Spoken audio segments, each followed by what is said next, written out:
Hello friends, मैं हूं सी रुचि गोयल। जैसा कि मैंने अभी आपको बताया कि आज जीएसटी में दो नोटिफिकेशंस आई हैं 93 और 94, जिसने बहुत सारे जीएसटी के रूल्स को चेंज कर दिया। जीएसटी के एक्ट में, जीएसटी के कैलकुलेशंस में, आईटीसी रूल में, रजिस्ट्रेशन में बहुत सारे चेंजेस आए हैं। काफ़ी सारे रिलीव्स जो थे टैक्स पेयर से विड्रॉ कर दिए गए हैं, काफ़ी हार्श डिसीजंस दिए गए हैं। जीएसटी की कंप्लायंसेस और भी मुश्किल कर दी गई हैं। एक एक करके हम इस नोटिफिकेशन को समझेंगे और एक एक जो चेंज आया है, टोटल 11 चेंजेस आए हैं। एक एक करके हम उस चेंज को समझते हैं। फर्स्ट जो चेंज आया है वो है रूल 8 में, जिसमें इन्होंने बोला है कि रूल 8 में एक और 4A प्रोविजन ऐड हो गया है। देखते हैं क्या ऐड हुआ है। इसने बोला है every application made under rule 4 shall be followed by biometric based Aadhaar authentication and taking biometric information photograph and verification of such other KYC as notified. जैसे कि आपको पता है कि आधार ऑथेंटिकेट होने लग गए हैं आपके जो जीएसटी रजिस्ट्रेशन हैं। अगर आप आधार ऑथेंटिकेट नहीं कराते तो फिजिकल वेरिफिकेशन होता है। तो अगर आपको आधार ऑथेंटिकेट कराना है तो वो आधार ऑथेंटिकेटेड जो डॉक्यूमेंट्स होंगे अब वो वेरीफाई होंगे जाके सेंटर्स पे। जी हाँ, सिर्फ ओटीपी से आधार ऑथेंटिकेट नहीं होगा। अब आपके आधार ऑथेंटिकेशन में फैसिलिटेशन सेंटर्स भी ओपन किए जाएंगे, जहां पे जाके जो डॉक्यूमेंट्स आपने रजिस्ट्रेशन के टाइम पे, जीएसटी रजिस्ट्रेशन के टाइम पे सबमिट की हैं, उनको वहां जाके आपको वैलिडेट भी करानी पड़ेंगी। काफी मुश्किल हो जाएगा। कब से होगा भी पता नहीं है, बट ये बहुत जल्दी होने वाला है। काफी मुश्किल डिसीजन है, काफी हार्श डिसीजन है। जीएसटी की एप्लीकेशन और मुश्किल होने वाली है, बिल्कुल भी पेपरलेस नहीं रहेगा। जाके सेंटर्स में आपको ऑथराइज करवाना पड़ेगा, आपकी फोटोग्राफ ली जाएगी, आपके बायोमेट्रिक्स होंगे। तो आप समझ सकते हैं कितना कॉम्प्लिकेटेड प्रोसेस होने वाला है। इसके बाद जो नेक्स्ट बिग डिसीजन होने वाला है रूल 9 में होने वाला है। In the rule 9, after the words applicant with in a period of 3 days 7 days substituted. मतलब पहले ये था कि अगर आपने ऑथेंटिकेट करा दिया है तो 3 दिन में आपका रजिस्ट्रेशन आ जाता था, सर्टिफिकेट आ जाता था। अब 7 दिन कर दिया गया है। तो अगेन 3 दिन से 7 दिन बढ़ा दिया गया है, एप्लीकेशन टाइम बढ़ा दिया गया है, जीएसटी की कंप्लायंसेस को बढ़ा दिया गया है। आपसे सारे रिलीफ्स छीने जा रहे हैं। उसके बाद इन्होंने कहा है कि जो ऑप्ट नहीं करेगा ऑथेंटिकेशन आधार का, आपने आधार ऑथेंटिकेट नहीं किया है, तो आपका जो फिजिकल प्लेस जो थी उसका वेरिफिकेशन होगा। और अब जो रजिस्ट्रेशन टाइम हो जाएगा वो हो जाएगा 30 डेज।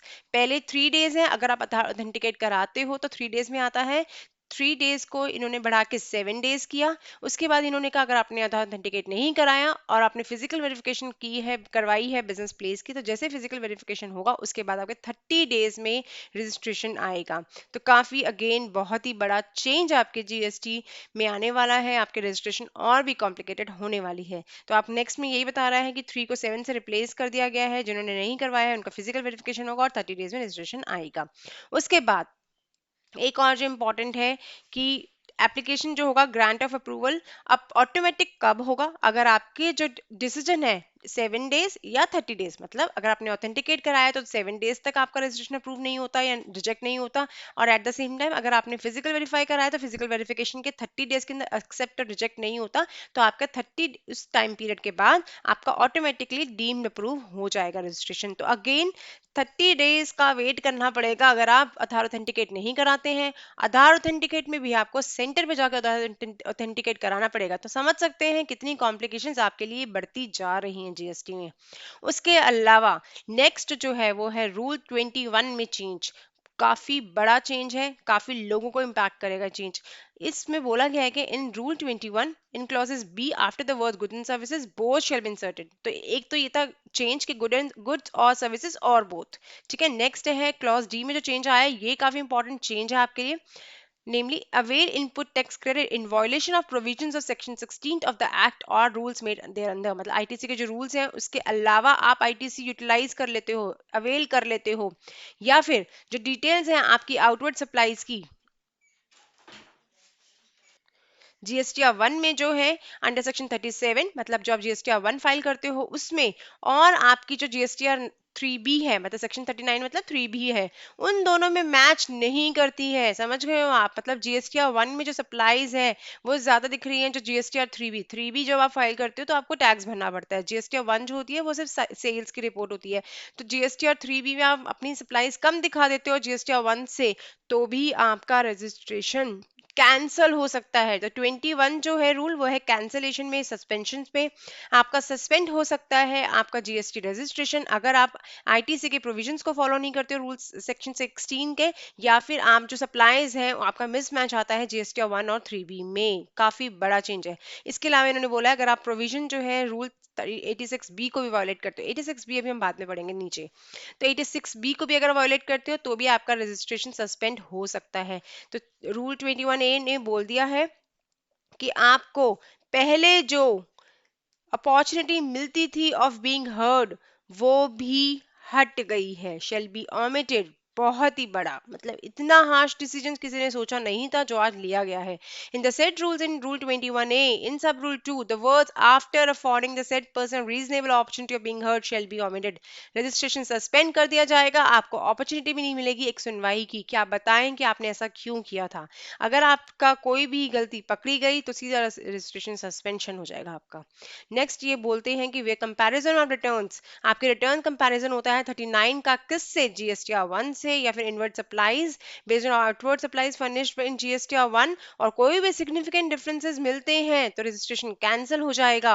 और आपको पता कैसे चलेगा, जीएसटी रजिस्ट्रेशन 31 फॉर्म से आपको पता चलेगा जो आपके पास इलेक्ट्रॉनिकली आएगा, और उसमें बोला गया होगा कि क्या डिफरेंसेस थे जिसकी वजह से आपका रजिस्ट्रेशन सस्पेंड किया जा रहा है, कैंसिल करा जा रहा है, और आपको 30 डेज के अंदर बताना पड़ेगा क्यों ये कैंसिल ना किया जाए। बड़ा ही डिफिकल्ट होने वाला है आप सब टैक्स पेयर्स के लिए। आपको बहुत ही ध्यान से अपना काम करना पड़ेगा क्योंकि जैसे ही आप गलती करेंगे आपका रजिस्ट्रेशन सस्पेंड हो सकता है।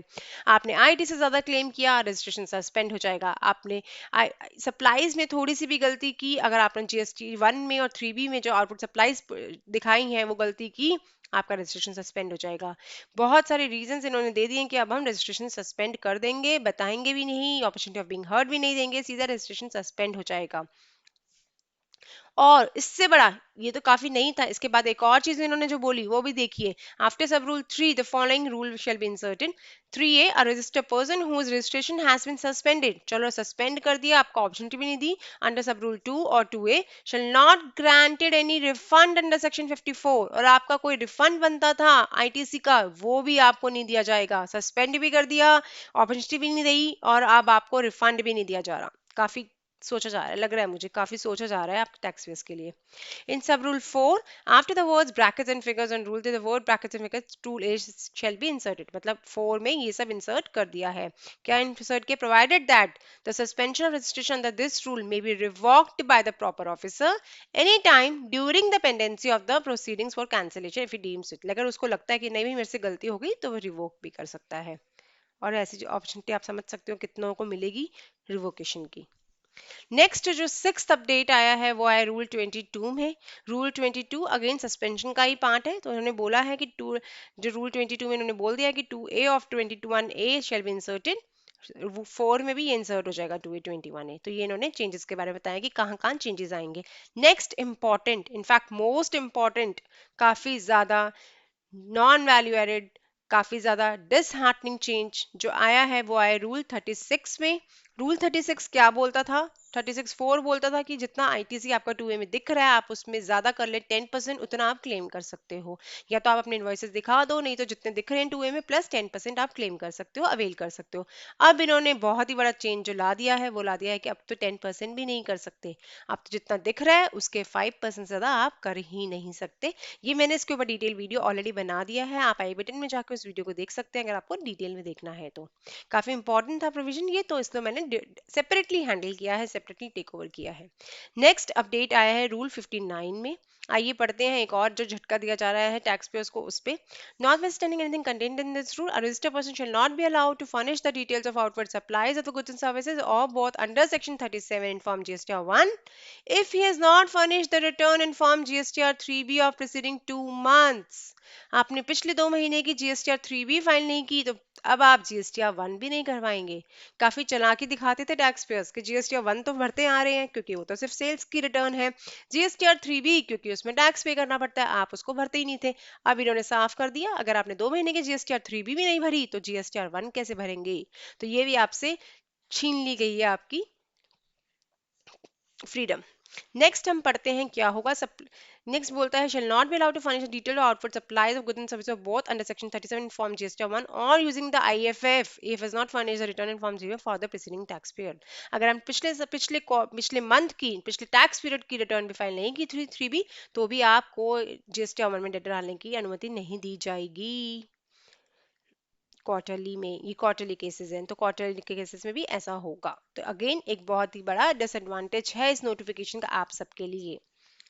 नेक्स्ट और ऐसा चेंज जो कि आप सबको हिला देगा वो है, आप पढ़ेंगे रूल 86B जो इंसर्ट हुआ है, और ये 9th चेंज आया है आपके। मैंने आपको पहले कहा था कि 86 भी हम बाद में पढ़ेंगे, इसके वायोलेशन पे भी आपका सस्पेंशन होता है जीएसटी रजिस्टर्ड। आई होप आपको रिमेंबर होगा, मैंने जब सस्पेंशन की बात की तो मैंने एक और पॉइंट ऐड किया था। 86B को हम बाद में पढ़ेंगे क्योंकि ये नया आया है। आइए इसको डिटेल में पढ़ते हैं और ये आपको बिल्कुल हिला देगा। Restriction on use of amount available in electronic credit ledger. Electronic credit ledger जो भी आपका आईटीसी बुक्स में दिख रहा होता है उसको इलेक्ट्रॉनिक क्रेडिट लेजर में आके दिखने लग जाता है वो।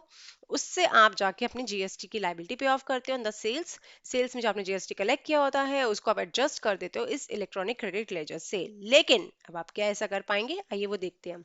Notwithstanding anything contained in these rules, the registered person shall not use the amount available in electronic credit ledger to discharge his liability towards output tax in excess of 99% of such tax liability in case with the value of taxable supply other than exempt supply and zero rated supply in a month exceeds 50 lakh rupees। आप केवल 99% ITC जो आपका electronic credit ledger में appear हो रहा है 99% use कर पाएंगे।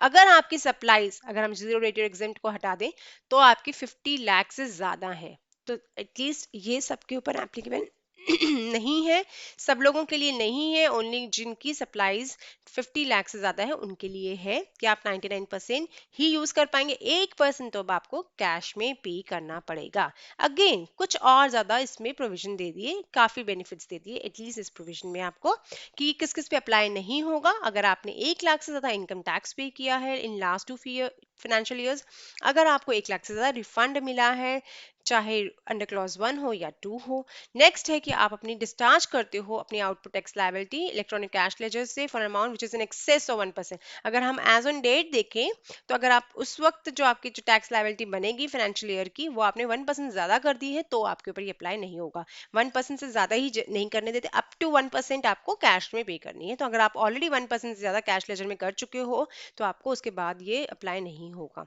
और किस पे अप्लाई नहीं होगा, government department, public sector undertaking, local authority and statutory body. तो ये एक बहुत ही बड़ा चेंज है उन लोगों के लिए जिनकी सप्लाईज जो है वो 50 लाख से ज्यादा है। तो बहुत ध्यान रखें, अगर आपको नहीं पता था तो आप इसको बार बार शेयर करें, लोगों के साथ शेयर करें, अपने कस्टमर्स के क्लाइंट्स के साथ जरूर शेयर कीजिए, फ्रेंड्स के साथ शेयर कीजिए जो इस कैटेगरी में फॉल होते हैं। हो सकता है उनको बिल्कुल नहीं पता हो क्योंकि आज ये चेंज आया है, आगे भी हो सकता है वो इन्फॉर्म ना रहे अपने सीए के थ्रू, बट ये जानना उनके लिए बहुत इंपॉर्टेंट है कि कैश में लायबिलिटी अब आपकी बनती है। चाहे आपके पास पड़ा है लेजर बैलेंस, बड़ा भी यूज नहीं कर, आप ही का पैसा आप यूज नहीं कर पाएंगे, आपको और पैसा देना पड़ेगा अपनी लायबिलिटी को डिस्चार्ज करने के लिए। नेक्स्ट जो 10th चेंज आया है वो रूल 138 में आया है, इन सब रूल 10 में आया है, जिसमें ये बोलता है कि जो टेबल है आपका, आपको पता होगा ईवे बिल की वैलिडिटी का टेबल होता है कि 100 किलोमीटर्स तक वैलिड होता है 1 डे के लिए और उससे ज्यादा के लिए 2 डेज के लिए। तो ये एक टेबल है, उसमें आपको 100 किलोमीटर्स को 200 किलोमीटर से रिप्लेस कर दिया है। तो ये चेंज आया है, आप उसको पढ़ेंगे तो आपको समझ जाएंगे, इसमें बहुत बड़ा बात नहीं है, भला 100 किलोमीटर्स से रिप्लेस कर दिया है 200 को।